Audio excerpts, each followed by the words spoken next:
ஏழைகளுக்கு கடன் வழங்கும் போது வங்கிகள் இரக்க மனப்பான்மையுடன் நடந்து கொள்ள வேண்டும் என பிரதமர் மோடி வலியுறுத்தினார். இந்திய ரிசர்வ் வங்கியின் 80வது ஆண்டு விழா கொண்டாட்டம் மும்பையில் நடந்தது. விழாவில் பிரதமர் நரேந்திர மோடி கலந்து கொண்டு பேசுகையில், நாட்டின் நிதி விவகாரங்களில் ரிசர்வ் வங்கியும் தனது தலைமையிலான அரசும் ஒத்த கருத்தை கொண்டுள்ளதாக கூறினார். ரிசர்வ் வங்கி 100வது ஆண்டு விழாவை கொண்டாடுவதற்குள் ஏழைகளின் வாழ்க்கை தரம் மேம்பாடு அடையவும், வங்கிகளின் நிதி சேவை எளிதில் ஒடுக்கப்பட்ட மக்களை சென்றடையும் வகையிலும் 20 ஆண்டு செயல் திட்டத்தை ரிசர்வ் வங்கி உருவாக்க வேண்டும் எனவும் மோடி வலியுறுத்தினார். அனைவருக்கும் வங்கி கணக்கு திட்டத்தின் கீழ் டெபாசிட் இன்றி கணக்கு துவங்க ஏழை மக்களுக்கு அழைப்பு விடுத்த போதும், இத்திட்டத்தின் கீழ் வங்கி கணக்கு துவங்கிய ஏழை மக்கள் 14,000 கோடி ரூபாயை டெபாசிட்டாக வங்கிகளில் செலுத்தியிருப்பது தன்னை பெருமிதப்படுத்துவதாகவும் மோடி நெகிழ்ச்சியுடன் கூறினார்.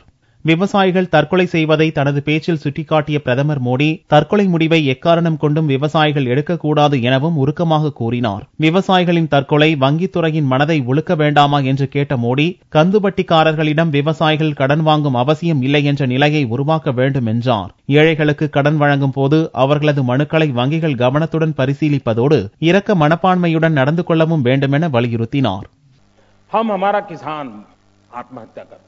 ये दर्द सिर्फ अखबारों के पन्नों पर और टीवी की स्क्रीन पर नहीं होना चाहिए.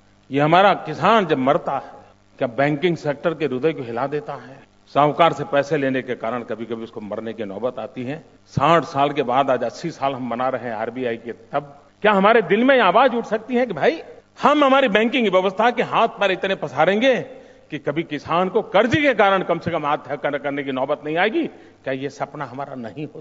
மத்திய நிதியமைச்சர் அருண் ஜேட்லி, ரிசர்வ் வங்கி கவர்னர் ரகுராம் ராஜன், மகாராஷ்டிர முதல்வர் தேவேந்திர பட்னவிஸ், ரிசர்வ் வங்கி மற்றும் பல்வேறு வங்கிகளின் தலைவர்கள், அதிகாரிகளும் விழாவில் கலந்து கொண்டனர்.